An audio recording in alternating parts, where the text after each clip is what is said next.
The Food of the Gods wasn't just a cautionary tale about mutated creatures, it was a production wrestling with forces it never meant to awaken. Strange weather patterns, warped sets, animals refused to behave, and the island's silence felt more like a warning than a backdrop. Every scene carried the weight of something slightly off balance. Lights flickering at the wrong moment, props breaking without explanation, sound warped by the environment itself. Why did a simple monster movie begin to feel like a place documenting its own revolt? And how much of what ended up on screen was planned or accidentally revealed?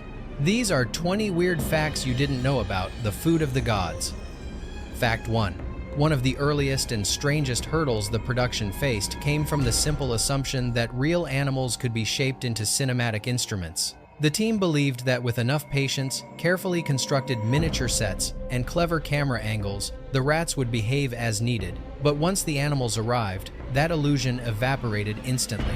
They were restless, territorial, and curious in ways no storyboard could anticipate. They chewed through scaled barns, toppled fences, and slipped through gaps in the set with a confidence that made it clear the environment belonged to them, not the filmmakers. The crew tried coaxing the rats toward specific marks using food, light cues, and blocking devices, but nothing worked reliably. The rats followed their own logic, darting across miniature roads or climbing props meant to remain stable. Some escaped entirely, disappearing behind cables, under platforms, or into the forest bordering the shooting area. Crew members armed with gloves and buckets spent precious hours retrieving them before anxieties about continuity and safety spiraled further out of control. Camera operators couldn't adapt easily either. Forced perspective required rigid positioning, and any shift, whether from a rat bumping the tripod or from crew footsteps vibrating the ground, ruined the illusion.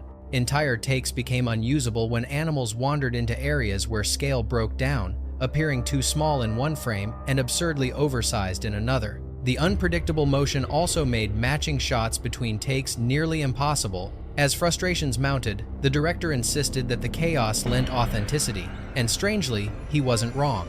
The scrambling, the surges of movement, the uneven pacing, these weren't rehearsed, but they mirrored the film's central idea, a world slipping out of human control. Though the crew fought tirelessly to contain the animals, the truth lingered quietly beneath every shot. The rats were never acting. They were simply being themselves, and that raw reality became one of the film's most unsettling strengths. Fact 2. The giant chicken sequence, arguably one of the film's most bizarre set pieces, was the product of relentless problem-solving rather than visionary planning.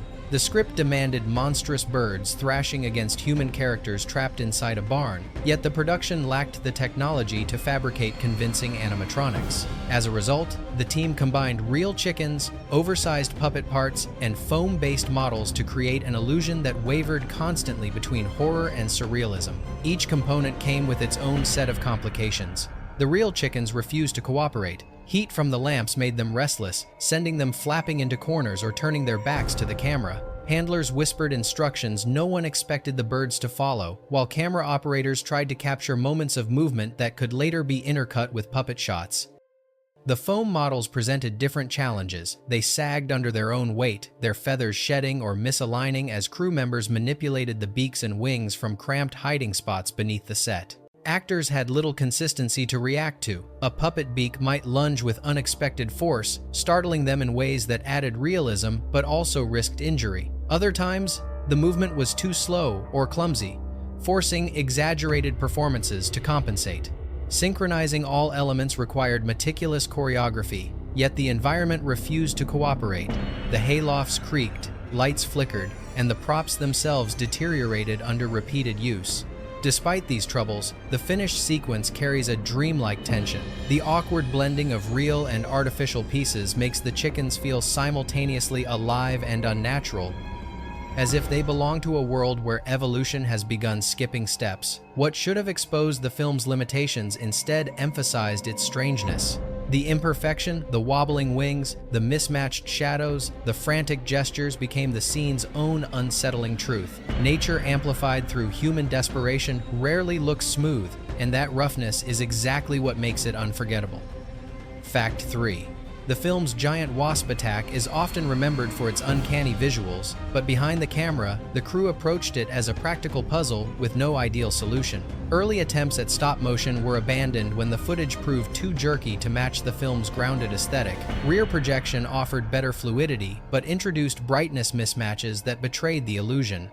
Ultimately, the team resorted to enlarged photographs mounted onto rigid frames, maneuvered by puppeteers who attempted to simulate the frantic aggression of real insects. These oversized images reflected light in unpredictable ways. Glossy surfaces produced shimmering highlights that made the wasps appear more like decorations than threats. The cinematographer spent hours adjusting diffusion panels, angling lamps, and manipulating exposure to avoid glare. But the camera still captured faint reflections whenever the wasps tilted even slightly. The crew powdered the surfaces, dulled edges with matte coatings, and added micro-textures to reduce shine. Each adjustment helped, but none eliminated the issue entirely. Actors faced their own challenges. They swung tennis rackets at empty space, reacting to cues shouted from off-camera, while the wasp cutouts hovered near frame lines.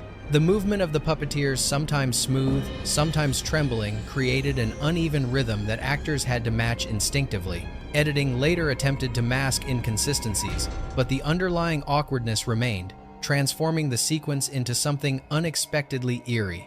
Sound design elevated the illusion. Layered buzzes, distorted wing beats, and distant chattering frequencies created an auditory environment that felt genuinely threatening. When combined with the surreal motion of the cutouts, the result became strangely hypnotic. Instead of realism, the scene achieved a vivid sense of unreality, a moment where the world flickered between natural order and uncanny imitation. Oddly enough, the limitations that should have ruined the sequence are what make it linger in memory. The wasps feel less like giant insects and more like manifestations of a nightmare, hovering at the edge of credibility. Their presence distorts the moment, reminding viewers that some horrors are most effective when they feel slightly wrong, as though reality itself were beginning to warp around them. Fact 4.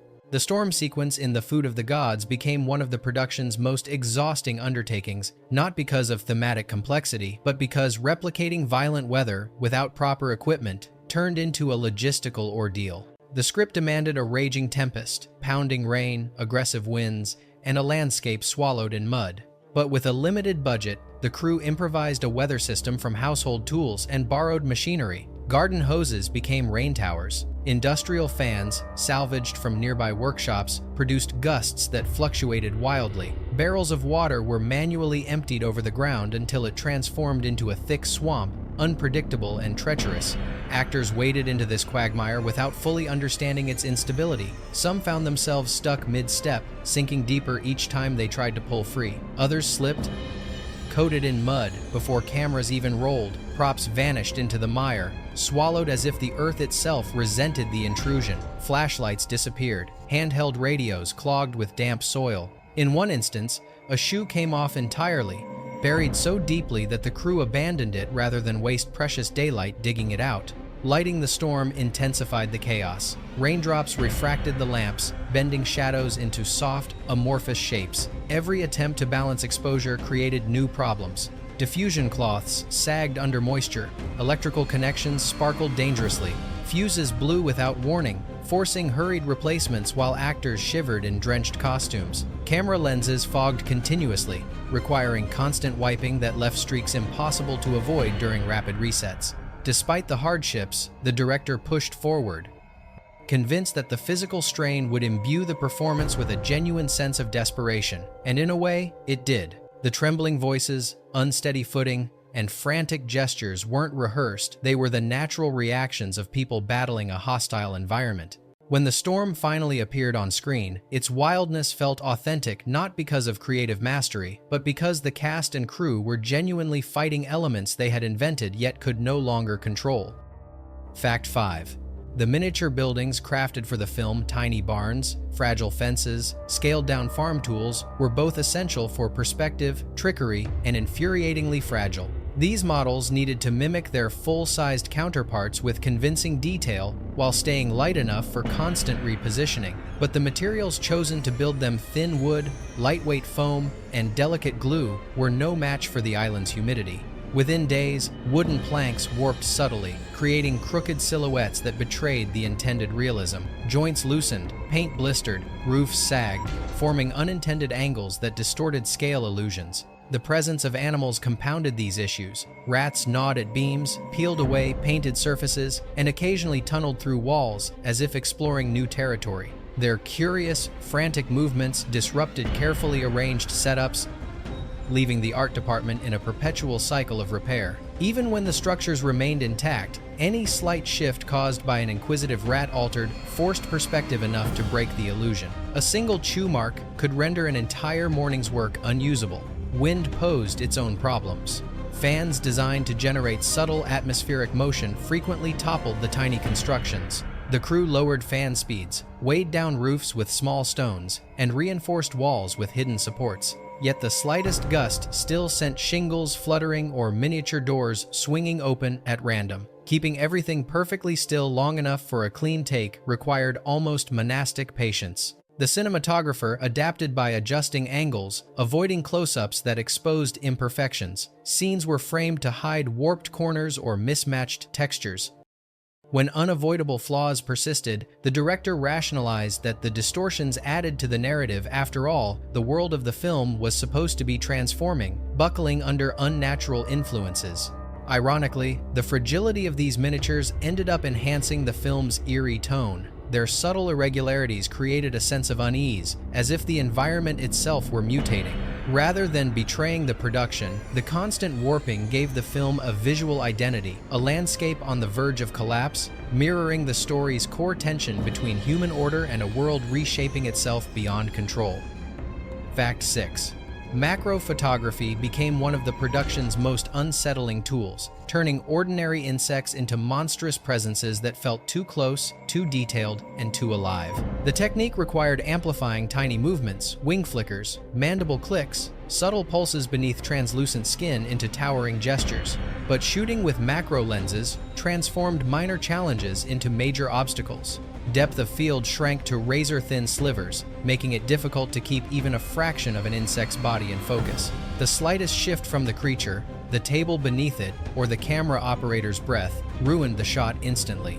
Heat from the lamps altered insect behavior. Wasps vibrated their wings aggressively, their agitation creating blurred streaks that looked simultaneously mesmerizing and unusable. Larvae curled into protective coils, refusing to move for long stretches. Worms sought escape routes, slipping across surfaces coated with condensation from the warm lights. Handlers attempted to coax natural motion through temperature adjustments or textured platforms, but the results remained unpredictable. Sound created its own complications. Macro microphones captured unsettling details, the faint rasp of legs scraping surfaces, the crackling flutter of wings, the nearly inaudible but rhythmic movements inside larvae. These sounds were so visceral that the audio team replaced many of them to avoid creating a documentary tone that clashed with the film's fictional horror. Still, fragments lingered under layers of effects, creating an auditory texture that feels disturbingly intimate. Lighting was equally challenging. Too much exposure washed out intricate textures. Too little turned insects into shapeless shadows. Reflective exoskeletons created glints that drew unwanted attention. The cinematographer experimented endlessly with diffusers, gels, and angled beams, trying to find a balance that made the insects appear oversized yet believable. Despite the difficulties, the macro shots became some of the most memorable imagery in the film. Their uncanny closeness blurs the line between scientific observation and nightmare. The insects don't just appear large, they appear magnified beyond comfort, revealing details the human eye isn't meant to see. It's this forced intimacy, born from technical struggle, that gives the scenes their otherworldly presence. Fact 7. The film's soundscape, often overshadowed by its visual oddities, was shaped by a production environment that constantly resisted control. Without access to a proper soundstage, the audio team was forced to construct their effects in improvised locations, abandoned barns, makeshift sheds, and narrow hallways, where the island's natural ambience seeped into every recording. The patter of leaves, distant engines, passing birds, and the low hum of insects became unwanted layers that clung to the raw audio. Removing them was impossible with the tools available, so the team leaned into the imperfections, building a world that sounded rough, uneven, and strangely alive. Footstep sounds were achieved by stomping boots into muddied floors, but the mud itself behaved unpredictably. Sometimes it splashed violently, other times it absorbed sound entirely.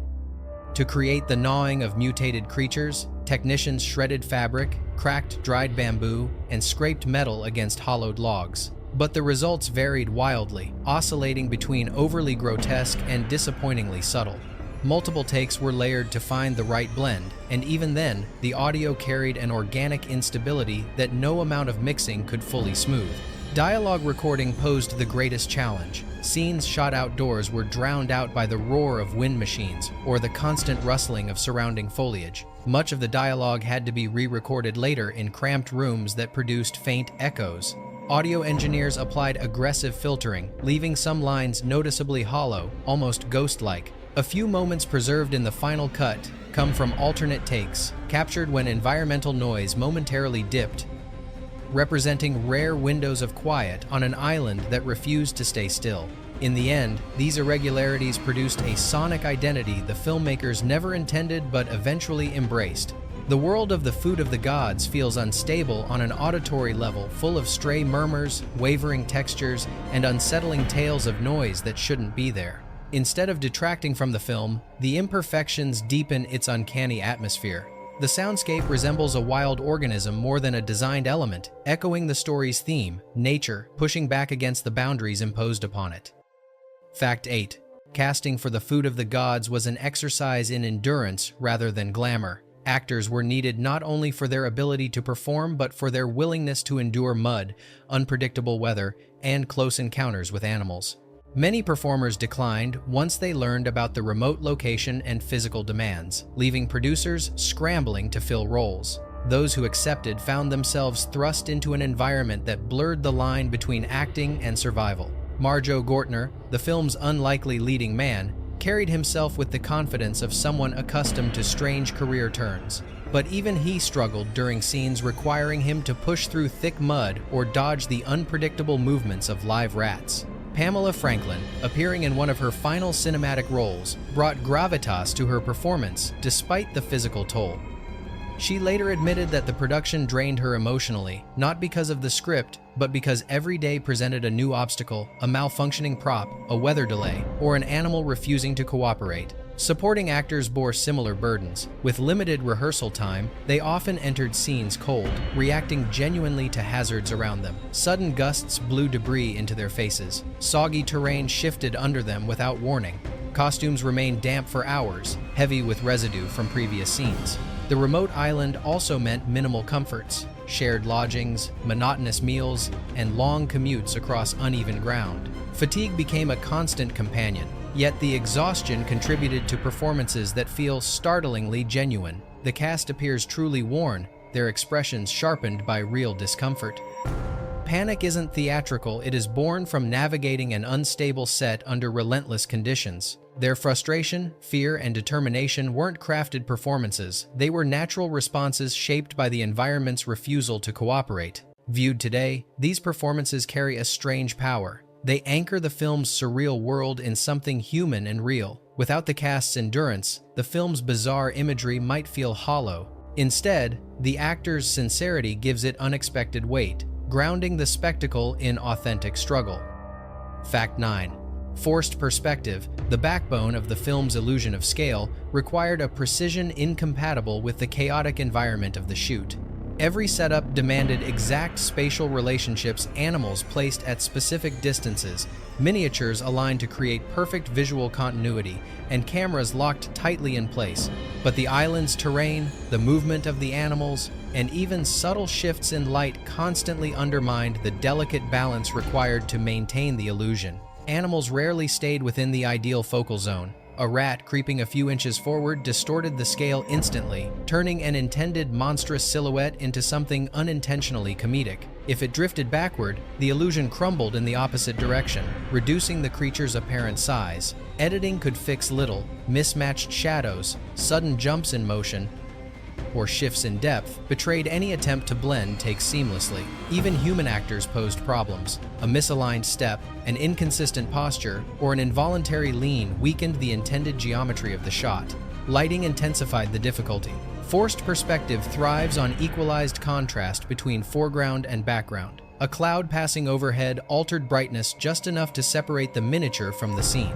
Lamps shifted as they warmed, altering color temperature. The cinematographer spent countless hours adjusting bounce panels and scrims to tame the light, sometimes abandoning setups altogether when the environment refused to cooperate. Camera rigs required extraordinary stability. Sandbags weighed down tripods, tracks were reinforced, operators refrained from touching equipment once filming began. Still, environmental vibrations from wind, footsteps, or even animals brushing against structures introduced micro-movements that fractured the illusion. The crew often discovered these flaws only during nightly dailies, long after the animals and miniatures had been repositioned. Yet, ironically, these imperfections became part of the film's aesthetic identity. The slight stutters, inconsistent shadows, and warped edges evoke a sense of a world bending under unnatural forces. The visual instability becomes a thematic echo, the earth itself shifting, reality softening at the edges, and human perception struggling to keep up.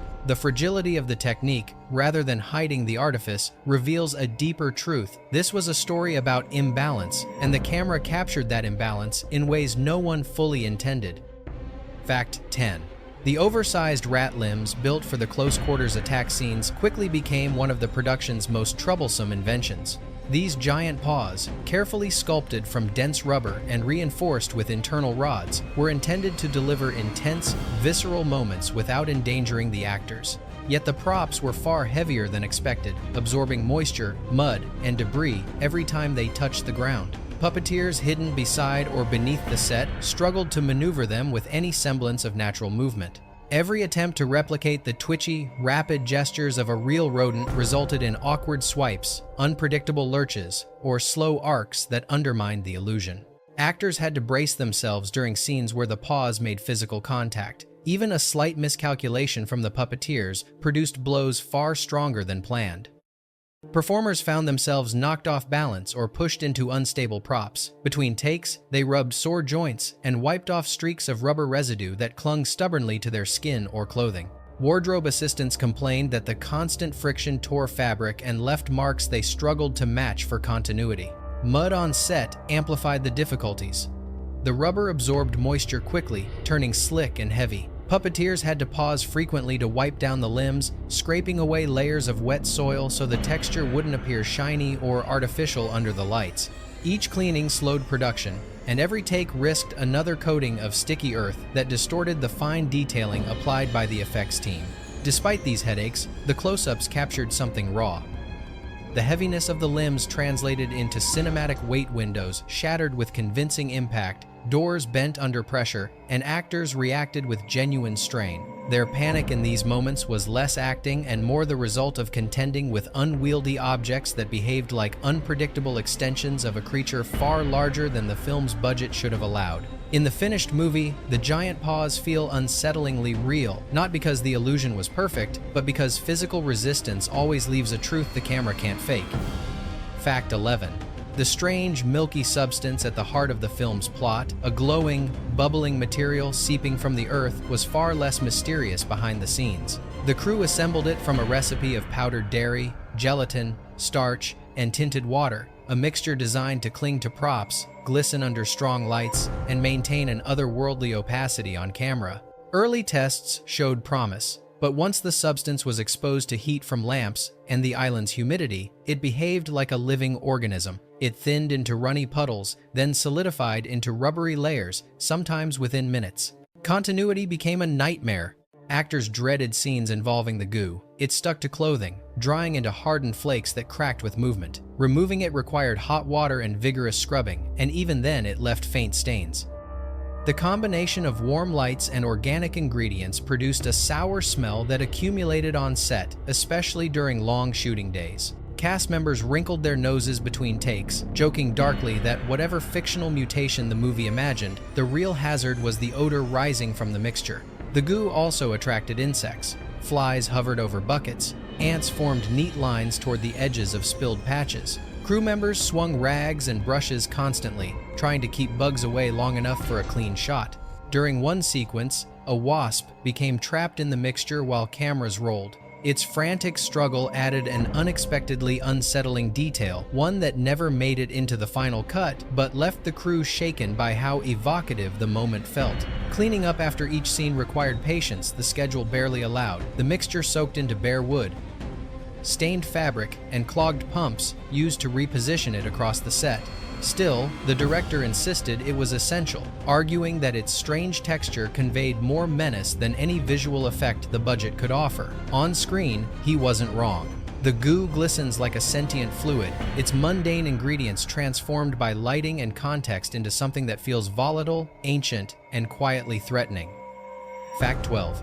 The remote island chosen as the film's main location offered untamed beauty, but its isolation created constant obstacles. Its dense undergrowth, narrow footpaths, and rugged coastline made transporting equipment a daily battle. Generators were hauled over uneven trails, lighting kits were carried by hand across slippery rock formations, and heavy camera cases had to be passed from crew member to crew member like relay batons. Vehicles were nearly useless. Even specialized trucks couldn't navigate certain routes without sinking into mud or catching on exposed roots. The lack of infrastructure meant that every piece of gear had to be treated as precious. When a generator toppled during transport, the crew spent hours clearing branches, repairing damage, and testing electrical output before daring to use it again. Rainfall turned pathways into slick hazards, and after storms, the crew sometimes discovered that equipment tents had shifted or partially collapsed, leaving cables and props soaked. Even small tools, once dropped, were often swallowed by the forest floor, vanishing into the undergrowth. Communication proved equally unreliable. Radios crackled with static, and batteries drained faster than expected in the humid environment. Teams working in separate locations frequently lost contact, forcing production assistants to sprint across long distances, ducking through thickets, climbing slopes, and navigating marshy ground just to relay simple directives. Medical assistance was minimal. Sprained ankles, insect bites, and minor cuts had to be treated on-site with nothing more than basic kits. And yet, the natural environment gifted the filmmakers images no studio could fabricate. Morning fog draped itself over the trees in soft veils. Late afternoon sunlight filtered through branches at angles that seemed orchestrated. The forest's damp textures created shadows that moved like restless shapes. These atmospheric conditions required no enhancement. The island provided them freely, shaping the film's tone in ways the crew never planned. The contrast between hardship and beauty became part of the production's identity. The environment resisted the filmmakers at every step, but it also offered them a world rich with haunting detail, one that mirrored the film's central idea. Nature, formidable and unpredictable, always has the final word. Fact 13. The island's proximity to the sea introduced a subtle but relentless threat the crew hadn't anticipated: salt in the air. What began as a faint mist soon proved to be a constant corrosive force. Each morning, equipment emerged coated in a thin, crystalline layer that clung to metal, rubber, and even exposed film stock. Cameras developed tiny specks of oxidation along seams. Tripods stiffened where hinges began to rust. Even the miniature sets crafted with painstaking detail absorbed moisture until their carefully measured dimensions warped just enough to distort perspective shots.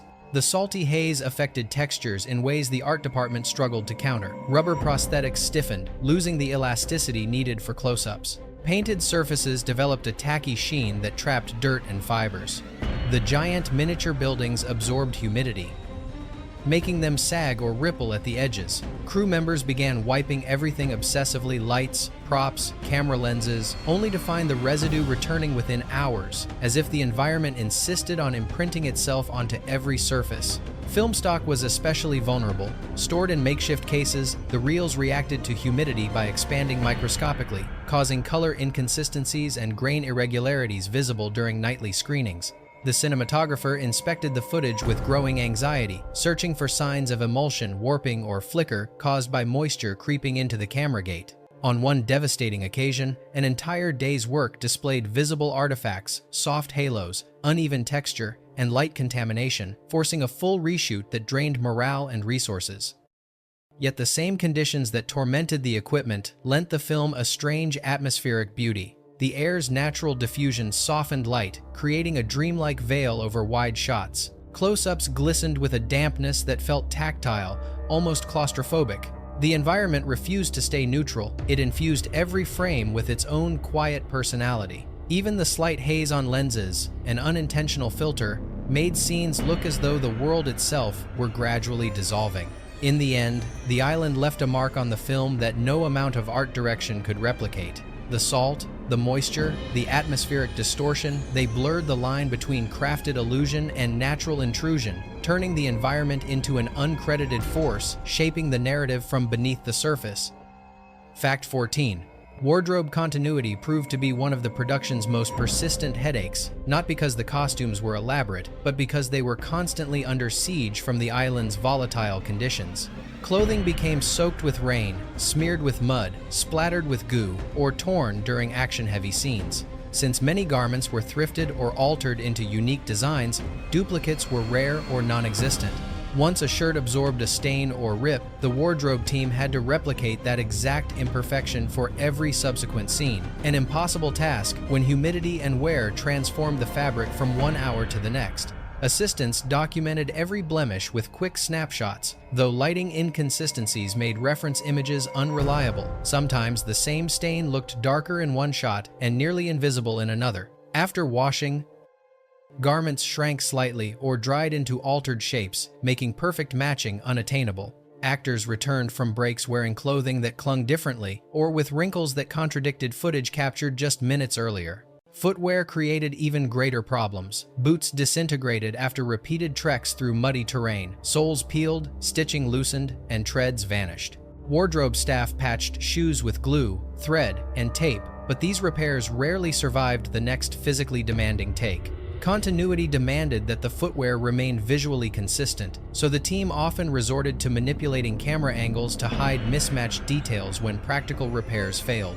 The most chaotic moment came when a key jacket vanished for several hours during a location shift. With the shooting day slipping away, crew members searched frantically through equipment piles and travel crates. It was eventually found draped across a bush near the miniature set, damp and covered in debris. Restoring its prior distressed appearance required the wardrobe team to recreate stains and tears from memory patterns they had never expected to reproduce without reference photos. Despite the turmoil, the clothing's gradual degradation contributed to a sense of authenticity. The characters appear worn down not only emotionally but physically, their garments bearing the same relentless strain as the world around them. The wardrobe wasn't merely costuming, it became part of the story, reflecting the gradual unraveling of order in a world slipping beyond control. Fact 15. One of the most unusual production challenges stemmed from the lingering scent trails left by the animals used throughout the film. Rats, chickens, dogs, and insects each marked their surroundings instinctively, creating a layered olfactory landscape that influenced the behavior of every creature brought onto the set afterward. Handlers attempted to wipe down surfaces and ventilate enclosed spaces, but animal scent markers are stubborn. They seep into porous materials, linger in corners, and remain detectable long after humans stop noticing them. Rats introduced into sets previously occupied by others reacted immediately. Some became hyper-alert, skittering wildly across miniatures or climbing structures not meant to bear weight. Others froze, their attention fixed on unseen signals embedded in the air or floorboards. Chickens placed in barns that had earlier housed rats became nervous, fluttering erratically or pecking at shadows. Even trained dogs used for reaction shots were distracted, sniffing obsessively instead of performing cues. The crew attempted various scent masking strategies. They used neutralizing sprays that filled the air with a harsh chemical tang. They scattered distraction foods near entrances. They even experimented with rearranging the set layout to break the scent patterns. But none of these methods worked consistently. Each animal responded based on instinct, rendering the production's attempts at control increasingly futile. The smell itself became a character on set. Cast members described a mix of musk, soil, feathers, and the sugary rot of spilled goo, all blending into an ambient aroma that clung to clothing long after shooting wrapped. Some performers admitted their reactions in certain scenes weren't scripted panic, but genuine discomfort caused by the sensory overload. Strangely, this invisible interference gave the animals' movements a raw, unpredictable quality that enhanced the film's tension. Their behaviors didn't feel staged, they felt instinctive, almost primal. The animals moved with an authenticity impossible to choreograph, as though responding to some unseen shift in the world around them. In the finished film, this instinct-driven chaos adds a layer of realism that echoes the narrative's warning. Once nature begins to transform, it follows its own rules, indifferent to human expectation. Fact 16. One of the strangest technical problems the crew faced came from the island's subtle magnetic irregularities, an environmental quirk no one anticipated until equipment began acting as if it had a mind of its own. Cameras that worked flawlessly in the morning stuttered by afternoon. Sound recorders emitted low-frequency hums that technicians couldn't trace to any mechanical fault. Even the handheld compasses carried by location scouts spun aimlessly in certain pockets of the forest, refusing to settle on a direction. Crew members first attributed these anomalies to cheap generators or frayed cables, but after swapping out power sources, relocating gear, and even testing fresh batteries, the malfunctions continued. A camera would vibrate ever so slightly, creating micro shifts in framing that ruined forced perspective shots. Lights flickered without wind. Metal props heated unexpectedly in shaded areas, becoming too warm to hold. These inconsistencies forced the team to designate unofficial dead zones areas where equipment simply refused to behave. Walkie-talkies were equally unreliable. Actors awaiting cues found themselves standing in dense undergrowth, unable to receive instructions because the radios fizzled into static the moment they crossed invisible boundaries. Production assistants had to sprint across uneven terrain to relay messages, turning simple resets into time-consuming treks. The lighting department suffered the most. Ballasts for the lamps pulsed irregularly, causing unintentional strobes. On one shoot, every light shut off simultaneously for several seconds before flickering back to life, sending the nearby animals into a frenzy. Scenes scheduled for late afternoon had to be moved or rewritten when gear repeatedly failed in specific patches of land. Despite the headaches, some crew members quietly admitted that the unpredictability contributed to the film's eerie mood. Subtle flickers, unusual shadows, and faint distortions found their way into the footage, giving shots an atmospheric tension impossible to fabricate deliberately. Whether caused by underground mineral deposits, weather patterns, or simple coincidence, the magnetic quirks shaped the production in ways no one expected, an invisible force nudging the film toward the uncanny. Fact 17. Transportation across the island became an ongoing ordeal, not because the crew lacked vehicles, but because the terrain rejected them outright. The narrow trails carved between dense vegetation were too steep, too muddy, or too uneven for standard production trucks. Instead, the crew relied on battered jeeps, modified farm carts, and rusted utility carriers that rattled violently whenever they hit exposed roots or loose stones. Each morning felt like embarking on an expedition rather than preparing for a film shoot. Equipment had to be rationed and prioritized. Lenses were wrapped in towels and carried on laps to prevent vibration damage. Lighting kits were tied down with rope, bundled together like makeshift cargo shipments. When conditions worsened, even the actors climbed onto wagons, loaded with props, holding tight as vehicles lurched up and down slopes. Many arrived on set bruised from the ride, already coated in dirt before makeup was even applied. The slow-moving process created cascading delays. A wagon carrying essential generator cables once slipped into a ditch, forcing half the crew to pull it out by hand while mosquitoes swarmed the area. In another incident, a trailer carrying prosthetic rat limbs lost a wheel, sending the heavy props tumbling down a hill into mud so thick they had to be excavated like artifacts. The labor of cleaning and repairing them pushed filming well past sunset. Traveling by foot wasn't easier. Crew members carrying tripods or sandbags trekked through thickets, balancing loads while dodging branches and avoiding marshy spots that acted like hidden traps. Rain made the trails treacherous, turning slopes into slick slides and delaying movement between locations. And yet, these struggles left subtle imprints on the film. The actors' fatigue feels authentic. Their movements carry the heaviness of people who've already battled the landscape before the cameras roll. The environment's hostility seeped into performances, lending the narrative a grounded urgency. Far from being a simple logistical hurdle, the island's unforgiving terrain shaped the rhythm, mood, and physicality of the entire production. Fact 18.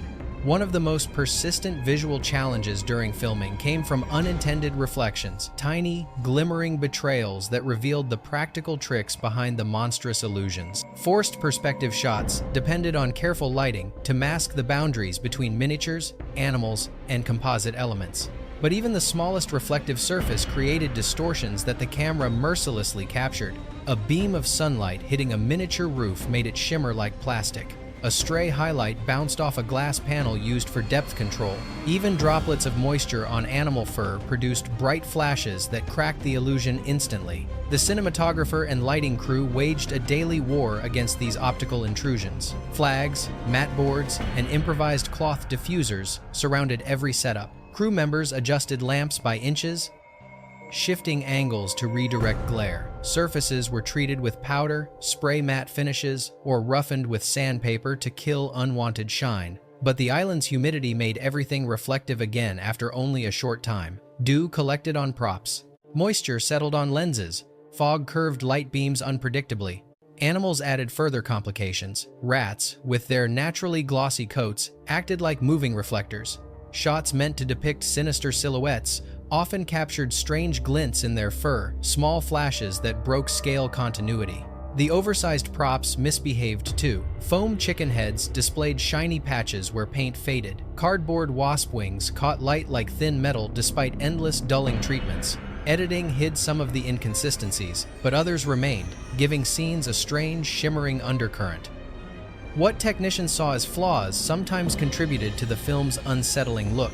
The occasional gleam or half-seen sparkle suggested a world slightly distorted, as if warped by the strange substance driving the story. In the end, these reflections didn't ruin the film, they became part of its eerie texture. The environment refused to be fully controlled, asserting itself in flickers and flashes that made the cinematic world feel unstable, alive with small, unpredictable movements of light.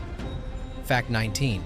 Slow-motion footage became one of the production's most unreliable tools, not because the idea was flawed, but because the technology available simply wasn't designed to withstand the island's punishing conditions. Shooting at higher frame rates required intense mechanical precision. Cameras needed stable motor speeds, steady film tension, and clean sprockets. But humidity warped the film stock, generators fluctuated unpredictably, and motors heated faster than the crew could cool them. The result was a series of takes marred by jitter, flicker, or slight inconsistencies that only revealed themselves during nightly screenings. To counter this, the cinematographer devised a ritualistic warm-up routine. Cameras were run empty for several minutes before filming, allowing the motors to reach a steady rhythm. Assistants wiped down internal components, blew dust from gates, and inspected rollers with flashlights to detect early signs of wear. Yet despite their diligence, tiny particles from the island's soil still slipped into mechanisms, scratching emulsion and leaving faint diagonal scars across slow-motion shots.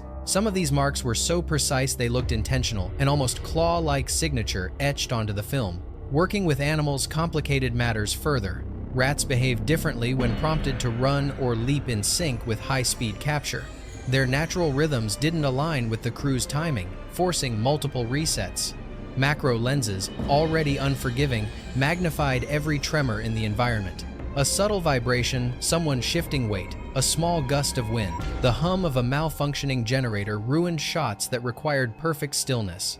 Sound design added another layer of complexity.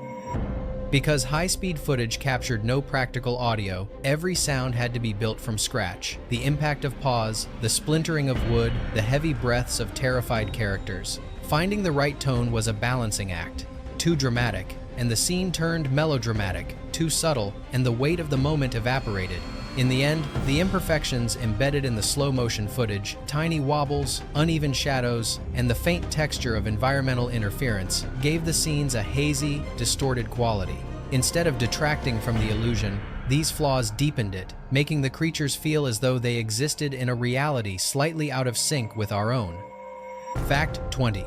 Wildlife not featured in the film became one of the most persistent sources of disruption during production. The island's native creatures, birds, rabbits, foxes, insects, and even deer, frequently wandered into active sets. They disrupted continuity, startled actors, and occasionally damaged miniature props painstakingly constructed over hours. Birds swooped down to inspect shiny surfaces. Rabbits darted across forced perspective shots that required perfect alignment.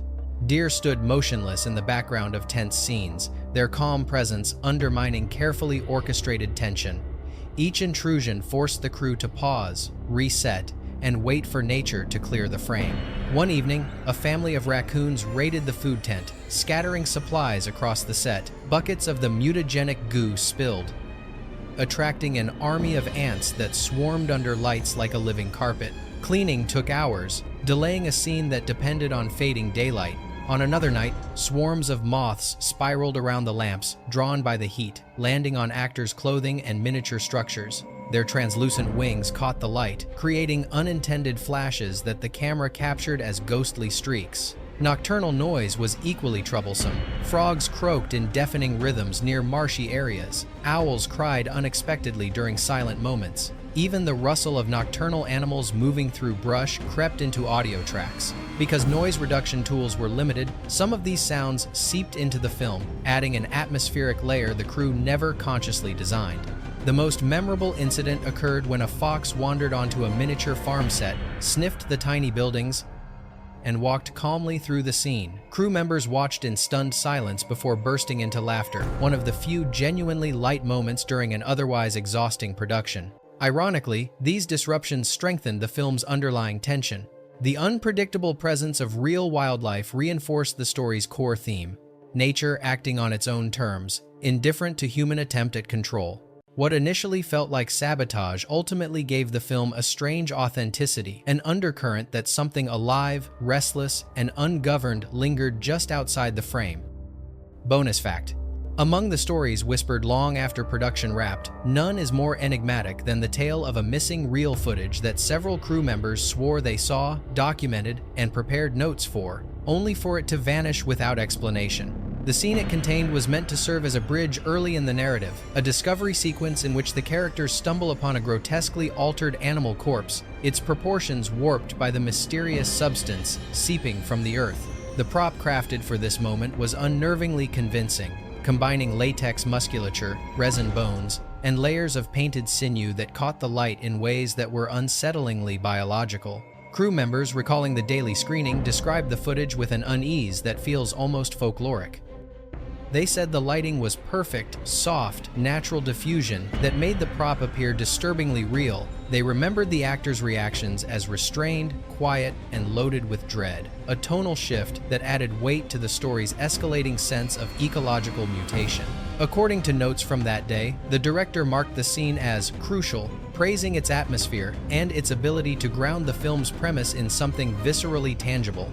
Yet, when the time came to assemble the sequence days later, the reel case returned empty. Not mislabeled, not partially filled empty. The assistant editor insisted it had been logged correctly. The camera team swore it was packed after shooting. The transport crew claimed nothing unusual happened during the transition. For 2 days, the production halted as every storage crate, tent, and equipment vehicle was combed through. The footage never surfaced. Years afterward, speculation grew. Some believed the reel was accidentally reused or destroyed after being exposed to moisture. Others suspected that someone fearing the scene pushed too far into grisly territory removed it quietly. A few clung to the eerier theory that the island, with its unpredictable temperament and quiet hostility toward the production, simply erased what it didn't want preserved. Whatever the truth, the missing scene became a phantom embedded in the film's legacy, an unseen fragment that continues to haunt the story, not because of what it showed, but because no one can explain why it disappeared. The Food of the Gods remains a peculiar artifact shaped by ambition, strained by chaos, and held together through sheer determination. Its behind-the-scenes struggles echo through every frame, giving the film a raw, uneasy texture that polished productions can't replicate. If these hidden stories shifted your perception of the movie, tell us which moment stayed with you the longest. And share what other forgotten or bizarre titles you'd like us to unearth next. Do you think this film's strangeness was accidental, or was it revealing something we still haven't fully understood?